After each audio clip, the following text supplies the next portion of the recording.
एक गांव में सबल नाम का एक आदमी रहता था। वो अपने जीवन से बहुत निराश था। उसकी निराशा का कारण ये था कि वो अभी तक कुछ भी नहीं करता था।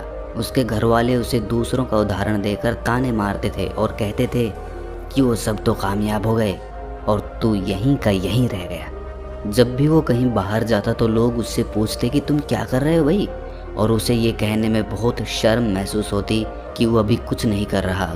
धीरे धीरे उसने लोगों से मुंह छिपाना शुरू कर दिया। उसका दुख इतना बड़ा था कि उसको लगता था कि वो धरती पर एक बोझ है और उसके बस में कुछ भी करना नहीं है, वो कुछ कर ही नहीं सकता। तो वो जी कर क्या करेगा, उसे मर जाना चाहिए। वो अकेले में बैठकर रोता और भगवान को दोष देता। एक दिन उसने नगर में एक गुरु को देखा जो दुख के ऊपर अपना प्रवचन दे रहे थे। गुरु कह रहे थे कि दुख एक गुरु की तरह होता है जो आपको जीवन के बारे में समझाता है और आपको सही से जीने का तरीका बताता है। आप चाहें तो दुख रूपी गुरु से अपना जीवन सीख सकते हैं या दुख में डूबकर बैठे बैठे रो सकते हैं। सबल भी ये बातें सुन रहा था। जब उपदेश खत्म हुआ तो उसने गुरु से कहा, दुख कुछ सिखाकर नहीं जाता बल्कि पीड़ा देकर जाता है। दुख की पीड़ा अनंत होती है। ऐसा लगता है कि इसके बाद कुछ नहीं मिलने वाला, कुछ नहीं होने वाला। मृत्यु भी उसके सामने कम लगती है। गुरु ने पूछा कि क्या दुख है तुम्हें। सबल ने अपनी सारी परेशानी गुरु को बता दी और कहा कि मेरे दुख का आपके पास कोई समाधान नहीं है। गुरु ने मुस्कुराकर कहा कि जब तुम्हारे जीवन में असली दुख आए तभी मेरे पास आना, मैं उसका समाधान अवश्य करूँगा। ये कहकर गुरु वहाँ से चले गए। सबल ने सोचा कि क्या मेरा दुख असली नहीं है, क्या ये दुख जो मैं झेल रहा हूँ दुख नहीं है। अपने दुखों से परेशान होकर सबल ने एक निर्णय लिया कि वो कुछ करके दिखाएगा। उसने एक छोटा सा व्यापार शुरू किया। उसे उसके व्यापार में सफलता नहीं मिल रही थी पर उसके घर वाले बहुत खुश थे कि वो कुछ तो प्रयास कर रहा है। धीरे धीरे उसे सफलता मिलने लगी और फिर उसने रफ्तार पकड़ ली। वो 2 सालों के भीतर ही एक बड़ा व्यापारी बन गया। अब उसके आसपास काफ़ी लोग थे जो उसे पसंद करते थे, प्रशंसा करते थे। उसके माता पिता भी अपने बेटे की प्रशंसा करते करते नहीं थकते थे। उसके मित्रों की संख्या दिन ब दिन बढ़ती जा रही थी और वो बहुत खुश था। फिर उसके कुछ दोस्तों ने उसको सलाह दी कि उसे अपना व्यापार अब और बड़ा करना चाहिए। जब वो बड़ा व्यापारी बनकर इतना खुश है तो सोचो, अगर तुम इस नगर के, इस राज्य के सबसे बड़े व्यापारी हो जाओगे तो कितना सुख होगा तुम्हारे पास, कितने लोग तुमसे जुड़ेंगे। स्वयं राजा भी तुम्हारी तारीफ करेंगे और ज़रूरत पड़ने पर तुमसे ही धन उधार लेंगे। ये बात सबल के मन में बैठ गई और अब वो और ज़्यादा मेहनत करने लगा। लेकिन ये सब कुछ उसे बहुत जल्दी चाहिए था। ज़्यादा समय इसमें वो बर्बाद नहीं करना चाहता था। इसीलिए उसने कुछ ऐसे काम किए जो उचित नहीं थे। उसने बहुत बड़ी मात्रा में धन उधार ले लिया। ज़्यादा मुनाफा कमाने के चक्कर में उसने अपनी माल की गुणवत्ता खराब कर दी। उसके मित्र उसे जैसा कहते थे वो वैसा ही करता रहा। दूसरे व्यापारियों के खिलाफ षड्यंत्र भी रचने उसने शुरू कर दिए। अब उसके जीवन का सुकून कहीं चला गया था। उसे अब रातों में नींद नहीं आती थी। वो हमेशा कुछ उधेड़-बुन में लगा रहता था। सुख साधन की सारी वस्तुएं होने के बाद भी उसे किसी चीज़ में सुख नहीं मिल रहा था। एक दिन सबल अपने रथ में बैठकर एक मार्ग से जा रहा था। रास्ते में उसने उसी गुरु का आश्रम देखा। वो गुरु के पास पहुंचा और कहा, गुरुदेव, आपने कहा था कि असली दुख हो तो ही मेरे पास आना। मेरे जीवन में बहुत दुख है, मैं रात को सो भी नहीं पाता हूँ। गुरु ने कहा कि जब तुम पहली बार मिले थे तब भी तुम किसी दुख में थे। उस दुख से तुमने क्या सीखा? सबल ने कहा, मैंने सीखा कि केवल सोचने मात्र से कुछ नहीं होता। अपनी सोच को साकार करने के लिए कर्म करना पड़ता है और केवल कर्म करने से कुछ नहीं होता। कर्म को अंतिम पड़ाव तक ले जाना आवश्यक होता है।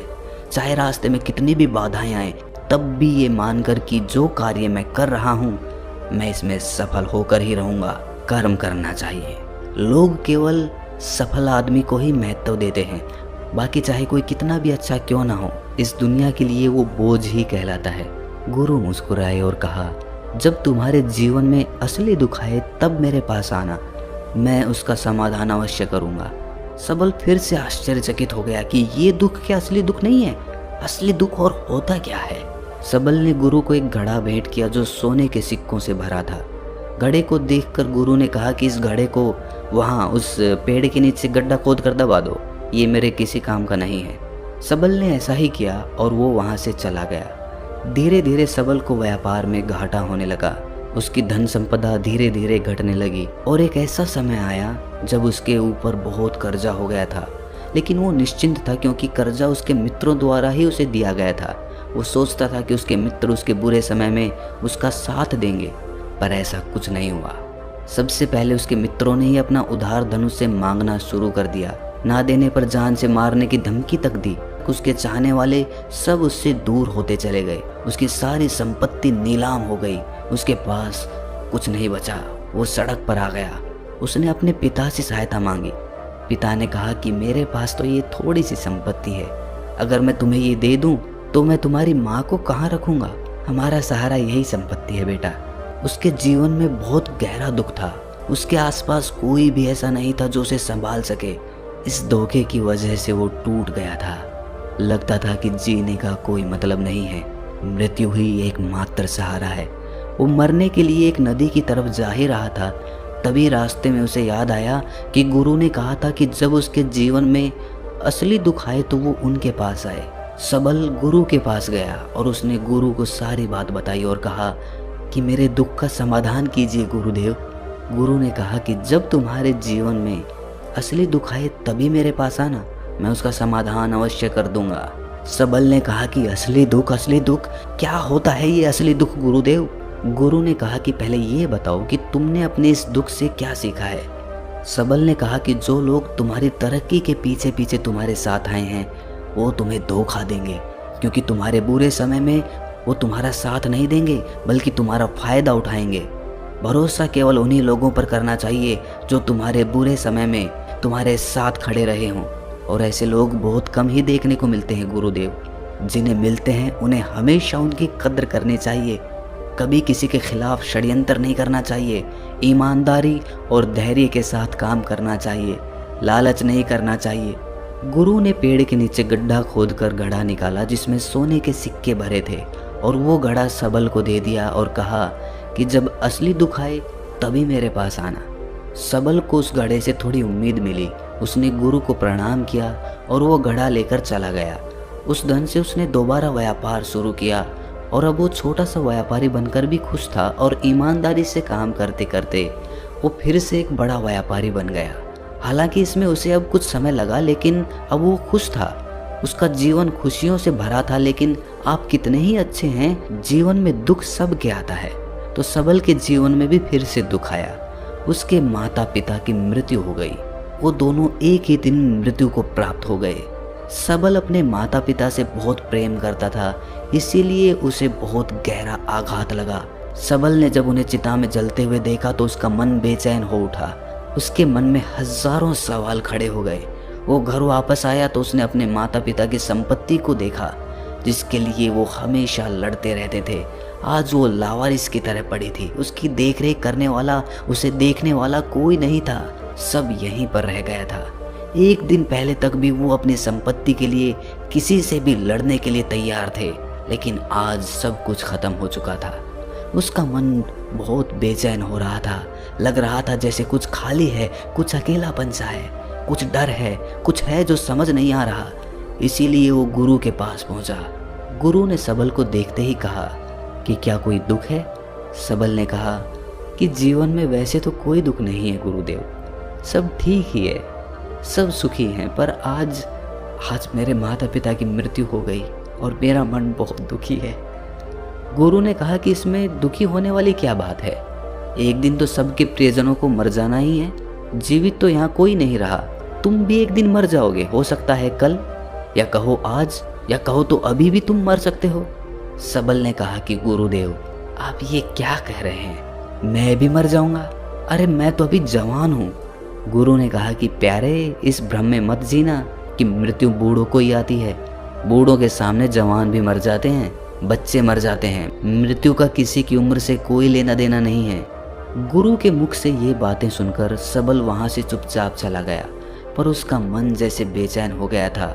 दिन रात वो अपने बारे में ही सोचता रहता कि वो क्या कर रहा है, वो क्या है, क्यों है। उसे कोई जवाब नहीं मिल रहा था और उसका दुख बढ़ता ही जा रहा था। कुछ दिन बाद वो वापस उसी गुरु के पास पहुंचा और गुरु को सारी बात बता दी। गुरु मुस्कुराए और गुरु ने कहा कि आज पहली बार तुम्हारे जीवन में असली दुख उत्पन्न हुआ है। वास्तव में यही है जो दुख कहलाने लायक है कि हमें पता ही नहीं है कि हम क्या कर रहे हैं, क्यों हैं, कौन हैं हम और हमें क्या करना है। सबल ने कहा, गुरुदेव मेरे दुख का समाधान कीजिए। गुरु ने कहा कि हम सब अपने जीवन भर क्या इकट्ठा करते रहते हैं। सबल ने कहा कि गुरुदेव सभी लोग धन संपत्ति, मित्र शत्रु, पद प्रतिष्ठा इकट्ठा करते रहते हैं। गुरु ने कहा कि क्या इनमें से कुछ भी इकट्ठा करके हम अपने साथ ले जा सकते हैं। सबल ने कहा कि नहीं गुरुदेव, मेरे माता पिता के साथ भी कुछ नहीं गया, सब तो यहीं पर छूट गया। गुरु ने कहा, इस दुनिया में हम जिसे इकट्ठा करते हैं उसे हम कभी इकट्ठा करते ही नहीं। सभी चीज़ों को देखते हैं लेकिन उसे देखते ही नहीं। जिसे हमें इकट्ठा करना है वो है हम खुद। हमें इस दुनिया में अपने आप को इकट्ठा करना है ताकि जब हमारी मृत्यु हो तब हम एक हो सकें और अपने आप को पहचान सकें।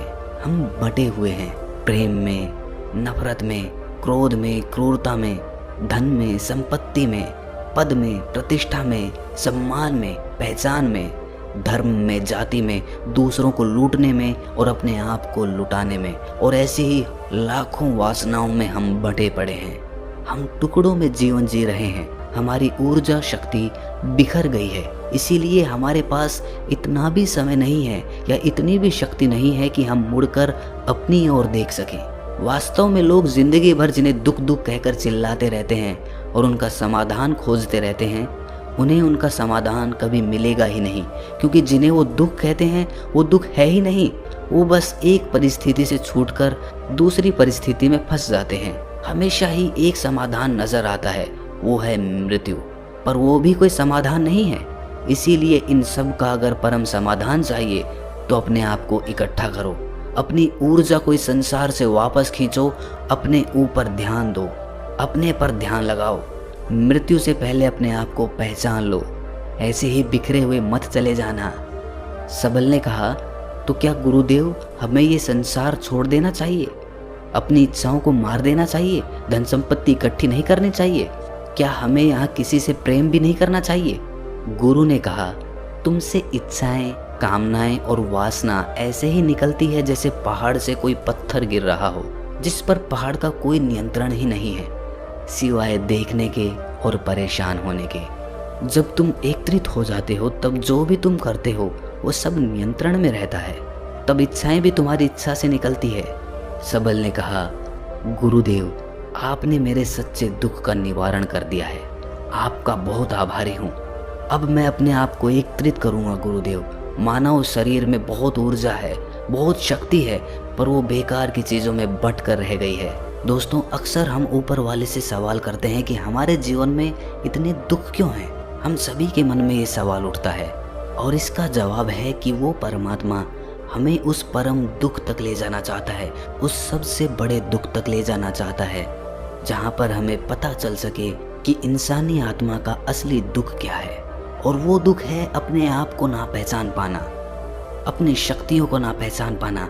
हमारे जीवन में यही दुख होता है, लेकिन इस दुख को ना देखकर हम सभी प्रकार के दुख देखते हैं, लेकिन इस दुख पर हमारा कभी ध्यान ही नहीं जाता।